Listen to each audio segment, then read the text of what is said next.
अकबर बीरबल की कहानी और क्या। फुर जहां बीरबल की चतुराई को दिखाती है, वहीं यह भी बताती है कि सही समय पर ससम्मान बुद्धि का उपयोग कर कोई व्यक्ति कैसे परेशानियों से छुटकारा पा सकता है। अकबर और बीरबल का किस्सा बड़ा ही रोचक है। आप भी पढ़ें और आनंद ले। अकबर बादशाह को कहानी सुनने का बड़ा शौक था, इसलिए वह कुछ चुने हुए दरबारियों की ऐसी पारी बांध रखी थी जो अपनी अपनी पारी पर रात्रि में बादशाह के मनोरंजनार्थ नित्य नवीन नवीन कहानियां सुनाया करते थे। एक दिन बीरबल की बारी आई। यथा समय कहानी शुरू हुई, बादशाह होकारी भरने लगा। इस प्रकार बीरबल को कहानी कहने में बड़ी तकलीफ होती थी, कारण कि बादशाह अकबर बड़ी से बड़ी कहानी सुनना चाहता था। जब बीरबल एक संपूर्ण वाक्य कह जाता तब बादशाह केवल और कहकर ही छुट्टी पा जाता था। छोटी मोटी कहानियों से बादशाह अकबर को संतोष नहीं होता था। वह हमेशा बड़ी से बड़ी कहानियां सुनने की फिराक में रहता था। बीरबल को कहानी सुनाते बहुत रात व्यतीत हो गई, फिर भी बादशाह से फुर्सत मिलने की कोई आशा न दिखाई पड़ी। वह झल्ला उठा और अपने मन में सोचा, जो कुछ भी परिश्रम है वह मेरे को है। बादशाह तो केवल एक शब्द कहकर फुर्सत पा जाते हैं, इसलिए अब कोई ऐसी तरकीब सोचनी चाहिए जिससे बादशाह भी झल्ला उठे। उसने अपनी प्रखर बुद्धि के कारण तुरंत एक ऐसी ही तरकीब ढूंढ निकाली और उसी के अनुसार दूसरी कहानी शुरू की। एक धनिक किसान ने अपने अन्न को सुरक्षित रखने के लिए एक कोठरी बनवा रखी थी। उसमें अनाज भरकर उसके मुंह पर ढक्कन रखकर उसे भलीभांति बंद कर दिया। यहाँ तक कि उसमें हवा आने जाने तक की जगह भी नहीं छूटी थी। विधाता का विधान कठिन होता है। दैवात उस कोठरी में एक छोटा सा छिद्र छूट गया था, जिसके द्वारा एक छोटी चिड़िया उस कोठरी में घुस गई और एक दाना अपनी चोंच में लेकर बाहर निकल आई और फुर्र उड़ गई। फिर दूसरी चिड़िया घुसी और अपना भाग लेकर फुर्र उड़ गई। फिर तीसरी चिड़िया आई और भीतर गई, अपना दाना लेकर फुर्र उड़ गई। फिर एक चिड़िया आई, भीतर घुसी, अपना दाना लेकर फुर्र उड़ गई। फिर और एक चिड़िया आई और भीतर घुसकर अपना दाना लेकर फुर्र उड़ गई। इसी तरह लगातार कहते कहते बीरबल को सैकड़ों बार हो गया। जब बादशाह और कहता कहता थक गया तो झुंझला कर बीरबल से बोला, यह तो मैं सुन चुका, अब आगे क्या हुआ सो कहो। बीरबल ने गंभीरता से उत्तर दिया, पृथ्वीनाथ, दाने के लोभ से वहां पर चिड़ियों का जमघट लग गया। यहाँ तक कि वहां करोड़ों चिड़िया इकट्ठी हो गई और अपना अपना दाना बारी बारी से लेकर जाने आने लगी। अभी 150 की ही बारी आई है। जब सब चिड़ियों का पेट भर जाएगा तो कहानी आगे चलेगी। क्या अभी कम हुआ जाता है? इसमें वर्षों का समय लगेगा। अकबर बोला, मैं ऐसी कहानी से भर पाया, अब इसे यहीं बंद करो। बीरबल को अवकाश मिल गया। वह मन ही मन गाजता हुआ वहां से प्रस्थान कर गया। दिल्ली का एक नागरिक बड़ा सूम था। वह अपने परिश्रम और कृपणता के कारण रत्नों का एक बड़ा कोष संग्रह किए हुए था। वह उन रत्नों को एक ऐसी साधारण संदूक में छिपाकर रखे हुए था कि जिससे देखने वाले को उसमें रत्न होने का भ्रम न हो सके। उसका घर भी साधारण गृहस्थों के समान कच्चा और टूटा फूटा हुआ था। भला ऐसे भग्न मकान में रत्न होने की कौन संभावना कर सकता था। देवात एक दिन मध्य रात्रि में उसके घर में आग लगी। कंजूस उस आग को बुझाने की कोई तरकीब न देखकर कुछ साधारण वस्त्रों को लेकर घर से बाहर निकल आया। ये वस्त्र उसके रोजमर्रा के काम आने वाले थे। घर जलने की चिंता में बेचारा कंजूस छाती पीट पीट कर रुदन करने लगा। उसके रोने का शब्द सुन और आग की लपट देखकर उसके अड़ोस पड़ोस के बहुतेरे आदमी एकत्र हो गए। उन आदमियों में एक लोहार भी था। लोहार ने कंजूस को फटकारते हुए कहा, इस साधारण झोंपड़े के लिए तू इतना रुदन क्यों कर रहा है? इसमें तेरा कौन सा बड़ा नुकसान हो जाएगा? सूम बोला, भाई, तू झोंपड़ा जलता देखता है और मैं अपने रत्नों को जलते देख रहा हूँ। फिर तू ही बता कि क्यों कर न रोऊं। लोहार ने कहा, वह धन कहाँ और किस चीज में रखा हुआ है? तब सूमड़ा उंगली से बगल की एक कोठरी दिखलाते हुए बोला, उसी कोठरी में एक काठ की पुरानी संदूक रखी हुई है, जिसमें 7 लाख के जवाहरात बंद है। लोहार ने कहा, यदि मैं उन जवाहरातों को बाहर निकाल लाऊंगा तो अपने मनमानी जवाहरात तुझे दूंगा और बाकी मैं लूंगा। सर्वस्व जाता देख कंजूस ने उसकी बात मान ली। लुहार अग्नि से बचने की तरकीब जानता था, इसलिए उस जलती हुई आग में साहस कर कूद पड़ा और कोठरी में पहुंचकर उस संदूक को बाहर निकाल लाया। इस प्रकार पिटारी को अपनी बगल में रखकर अग्निकांड देखने लगा। थोड़ी देर बाद जब अग्नि का वेग घट गया और लोगों के हृदय में शांति आई तो पिटारी का मामला उपस्थित हुआ। जिस वक्त लोहार और कंजूस में ऐसी शर्तें तय की थी, उस समय लोहार ने एक और चालाकी की थी। उस जगह के दो मनुष्यों को अपना गवाह बना लिया था। गवाहों के सामने ही वह पिटारी खोली गई। पिटारी खुलते ही जवाहरातों की चमक बाहर तक फैल गई। जैसे धन देखकर गवारों की दशा होती है, वही दशा लोहार की भी हुई। उस अमूल्य रत्नों की ढेरी को देखकर उसका मन फिर गया। उसने पिटारी का सारा धन तो आप ले लिया और उस खाली पिटारी को बेचारे कंजूस के हवाले किया। कंजूस लोहार की अनीति देखकर बहुत चकराया और गिड़गिड़ाकर उससे कहने लगा, भाई, आधा धन मुझे दो और बाकी आधा आप ले लो, इसमें मेरी राजी है। लोहार डांटकर बोला, क्या पहले मेरे तेरे बीच ऐसी शर्त पक्की नहीं हुई थी कि मैं तुझे अपनी मनमानी दूंगा? अब चूर चपड़ क्यों करता है? दोनों में वाद विवाद होते हुए संपूर्ण रात्रि व्यतीत हो गई और सूर्योदय का समय आया। सूमड़े ने आधे रत्नों को पाने के लिए बहुतेरा प्रयास किया, परंतु लोहार उसकी एक भी सुनने को तैयार नहीं था। सूमड़े ने लाचार होकर बादशाह अकबर के पास अर्जी गुजारी। मामला पेचीदा देखकर बादशाह ने बीरबल को बुलाया और उनका सारा हाल सुनाकर उसे न्याय करने की आज्ञा दी। बादशाह की आज्ञा शिरोधार्य कर बीरबल ने उन दोनों से अलग अलग बयान लिया और उन बयानों को पृथक पृथक दो कागजों पर लिखकर उस पर उनके हस्ताक्षर कराए। फिर उन दोनों से बारी बारी साक्षी लेकर प्रमाणित कराया कि उनका कहना बिल्कुल सत्य है और उन्हें मान्य है। तब बीरबल ने पहले पहल लोहार से पूछा, तुमको इसमें से क्या क्या लेना मंजूर है? लोहार बोला, मेरी इच्छा जवाहरात लेने की है। बीरबल ने तुरंत निर्णय कर दिया, तू जवाहरात इस कंजूस को दे दे और स्वयं खाली पिटारी ले ले। यह निर्णय सुनकर लोहार ने शर्तनामे की तरफ इशारा किया। बीरबल बोला, तू पहले ही अपनी शर्तों में लिख चुका है कि मैं अपनी मनमानी दूंगा, तो तेरे मन में जवाहरात लेने का है, अतएव तेरी जबान से ही निर्णय हो गया। अब जवाहरातों को इसे देकर आप खाली पिटारी लेकर चला जा। इस प्रकार लोहार के हाथ खाली पिटारी लगी और कंजूस सानंद जवाहरातों को लेकर घर लौटा। लोहार की मनमानी उसे ही महंगी पड़ गई। अकबर और बीरबल की दूसरी कहानियां पढ़ने के लिए कृपया यहाँ जाए। अकबर बीरबल के किस्से। एक मूर्ख ब्राह्मण को पंडित कहलवाने की बड़ी प्रबल इच्छा थी। बेचारा सतत प्रयत्न करने पर भी जब कामयाब न हुआ तो उसे बीरबल से मिलकर कार्यसाधन की तरकीब सूझी। उसने तुरंत बीरबल के मकान की तरफ प्रस्थान किया। बीरबल का घर उसके घर से दूर था। रास्ते का थकामांदा जब वहां पहुंचा तो लोगों से पूछने पर ज्ञात हुआ कि अभी बीरबल दरबार से नहीं आया है। मरता क्या न करता, वह तो पंडित कहलाने की धुन में चूर हो रहा था। तत्काल वहां से मुड़ा और दरबार की तरफ राही हुआ मौन मारे चला जा रहा था। अचानक बीच रास्ते में उसकी बीरबल से मुलाकात हो गई। वह बड़ी विनम्रता पूर्वक अपने दोनों हाथ जोड़कर बीरबल से बोला, बुद्धिवर प्रधान जी, मैं निरक्षर भट्टाचार्य हूँ, यानी मुझे पढ़ना लिखना कुछ भी नहीं आता। इस पर मुझे पंडित बनने की बड़ी अभिलाषा है।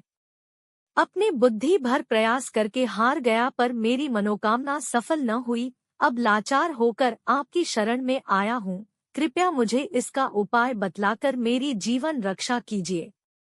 बीरबल ने कहा, इसमें आपके घबराने की बात नहीं है। इसका उपाय तो बड़ा ही सरल है। जो तुम्हें पंडित कहलाने की इतनी आकांक्षा है तो किसी चौराहे पर जाकर खड़े हो जाओ। जब तुम्हें कोई पंडित कहकर पुकारे तो उसे मारने दौड़ना, बस फिर देखोगे कि तुम जहां जहां जाओगे सर्वत्र लोग पंडित ही पंडित पुकारते फिरेंगे। बीरबल की युक्ति से वह मूर्ख ब्राह्मण बड़ा संतुष्ट हुआ। तुरंत आगे बढ़कर वह एक चौराहे पर खड़ा हो गया। इधर बीरबल भी जा पहुंचा और वहां के खेलते हुए छोटे छोटे लड़कों के कान में कुछ कहकर समझाया। फिर क्या था?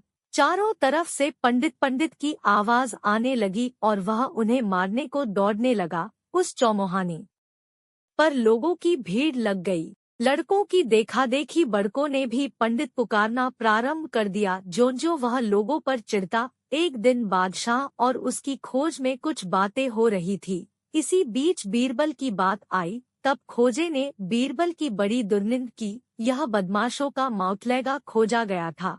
न कि समझकर सबूतों के साथ एम्यूजेड उत्तर की ओर शुरुआत की गई। अकबर ने कहा, तुम स्वयं विचार कर देखो कि मेरे दरबार में बीरबल साजिर का जवाब एक आदमी भी नहीं है। बादशाह के मुख से बीरबल की प्रशंसा सुनकर मन ही मन भड़क उठा और बोला, हुजूर, अगर आप बीरबल को हाजिर जवाब बताते हैं तो वह मेरे 3 बयानों का जवाब दे।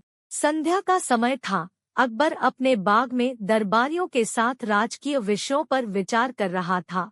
इतने में तानसेन ने अपनी सारंगी मिलानी शुरू की। सबका ध्यान तानसेन के वाद्य की तरफ आकृष्ट हो गया। दरबार का शेष कार्य स्थगित कर दिया गया।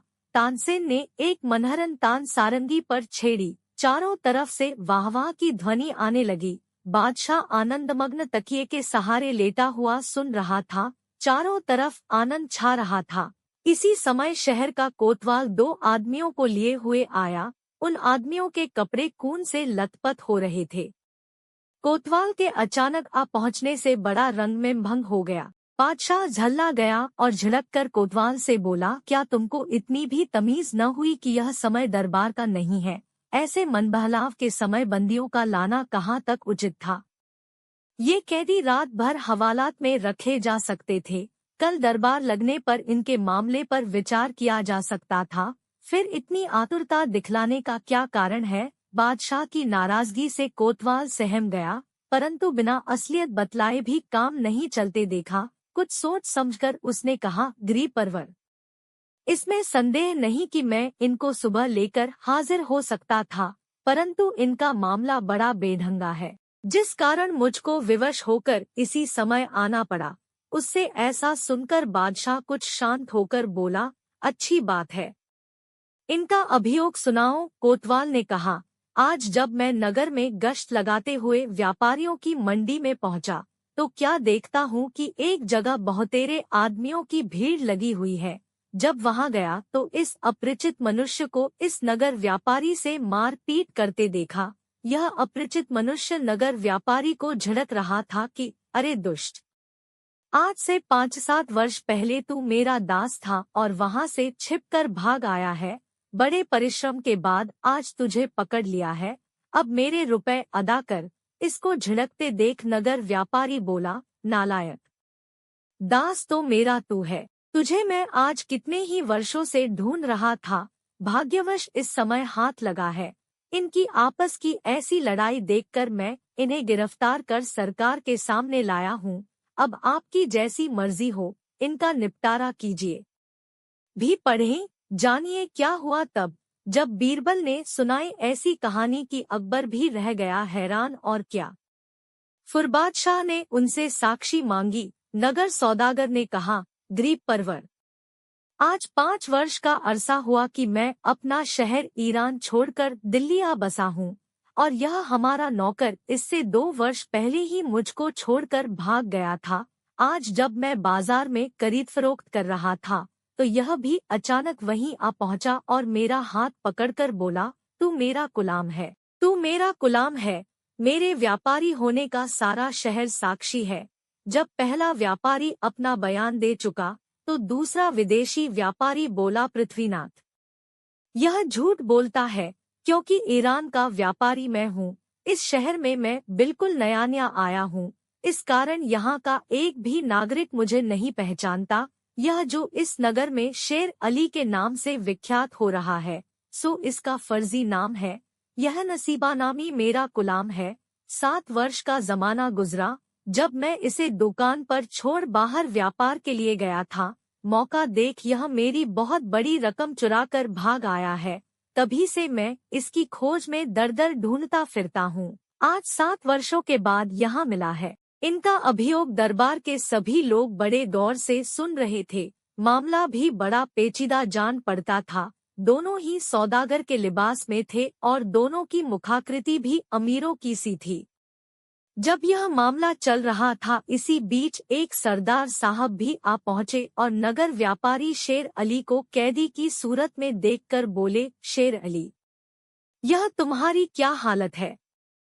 तुम कैदी की सूरत में क्यों दिखाई पड़ रहे हो? शेर अली को इस सरदार के आने से बड़ी तसल्ली हुई और बोला, सरदार साहब, आप भी जानते हैं कि मैं कितने वर्षों से इस नगर में व्यापार कर रहा हूँ और यहाँ का बच्चा बच्चा मुझे पहचानता है। समय के फेर से या दैव की अकृपा से आज मैं अपने ही दास द्वारा अभिशापित किया जा रहा हूँ।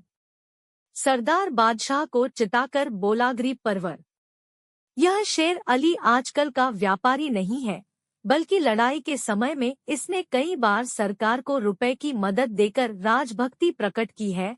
वह शेर अली की तरफ इशारा करके बोला, शेर अली, यह तुम्हारी ही उदारता का कारण था कि मैंने गुजरात जैसे सामर्थ्यशाली अधिपति पर विजय प्राप्त की थी। तुम्हारी वह मदद हमारी नहीं, बल्कि बादशाह अकबर की मदद थी। सरकार की तरफ से तुमको अभी तक उसका कोई पुरस्कार नहीं मिला है। सरदार की इस सारगर्दित साक्षी से अकबर खुश हो गया और बोला, शेर अली को उस उपकार का बदला चुकाया जाएगा। बादशाह ने ईरान के सौदागर की तरफ इशारा करके कहा, क्यों भाई, तुमको भी किसी की साक्षी दिलानी है? यदि है तो उसे सामने लाओ। सरदार की साक्षी से तो नगर व्यापारी का शेर अली होना साबित होता है। ईरान का व्यापारी बोला, गरीब परवर, मैं इस स्थान में पहले फल आया हूँ, यहाँ की भाषा तक नहीं समझता और न यहाँ पर मेरा कोई परिचित ही है। अभी मेरा सामान भी बाहर ही पड़ा हुआ है, उसको यहाँ लाने में अभी कई दिन व्यतीत हो जाएंगे। फिर मैं किसकी साक्षी हूँ? हाँ, इतना जरूर है कि मैं दूर देशों से सुनता आ रहा हूँ कि आपके दरबार में बड़ा सच्चा न्याय होता है, इसलिए कृपया हमारा उचित न्याय करा दीजिए। अकबर बीरबल के मशहूर किस्सा। संध्या का समय था।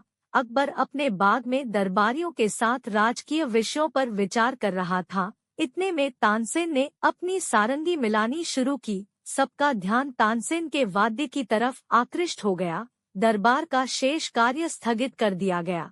तानसेन ने एक मनहरन तान सारंगी पर छेड़ी। चारों तरफ से वाहवाह की ध्वनि आने लगी। बादशाह आनंदमग्न तकिए के सहारे लेटा हुआ सुन रहा था। चारों तरफ आनंद छा रहा था। किसी समय शहर का कोतवाल 2 आदमियों को लिए हुए आया। उन आदमियों के कपड़े खून से लथपथ हो रहे थे। कोतवाल के अचानक आ पहुंचने से बड़ा रंग में भंग हो गया। बादशाह झल्ला गया और झिड़ककर कोतवाल से बोला, क्या तुमको इतनी भी तमीज न हुई कि यह समय दरबार का नहीं है?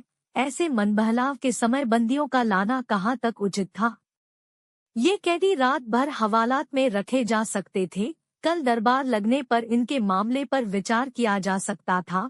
फिर इतनी आतुरता दिखलाने का क्या कारण है? बादशाह की नाराजगी से कोतवाल सहम गया, परंतु बिना असलियत बतलाए भी काम नहीं चलते देखा। कुछ सोच समझकर उसने कहा, गरीब परवर, इसमें संदेह नहीं कि मैं इनको सुबह लेकर हाजिर हो सकता था, परंतु इनका मामला बड़ा बेढंगा है, जिस कारण मुझको विवश होकर इसी समय आना पड़ा। उससे ऐसा सुनकर बादशाह कुछ शांत होकर बोला, अच्छी बात है, इनका अभियोग सुनाओ। कोतवाल ने कहा, आज जब मैं नगर में गश्त लगाते हुए व्यापारियों की मंडी में पहुंचा तो क्या देखता हूं कि एक जगह बहुतेरे आदमियों की भीड़ लगी हुई है। जब वहां गया तो इस अपरिचित मनुष्य को इस नगर व्यापारी से मार पीट करते देखा।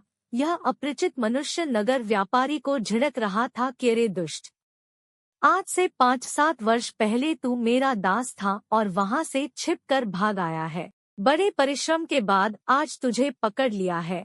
अब मेरे रुपए अदा कर। इसको झिड़कते देख नगर व्यापारी बोला, नालायक, दास तो मेरा तू है, तुझे मैं आज कितने ही वर्षों से ढूंढ रहा था। भाग्यवश इस समय हाथ लगा है। इनकी आपस की ऐसी लड़ाई देखकर मैं इन्हें गिरफ्तार कर सरकार के सामने लाया हूँ। अब आपकी जैसी मर्जी हो, इनका निपटारा कीजिए। यह भी पढ़ें, जानिए क्या हुआ तब जब बीरबल ने सुनाई ऐसी कहानी कि अकबर भी रह गया हैरान। और क्या?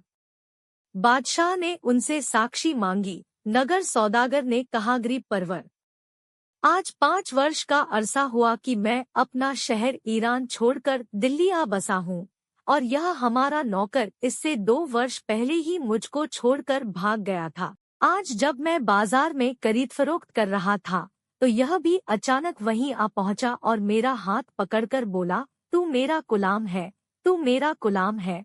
मेरे व्यापारी होने का सारा शहर साक्षी है।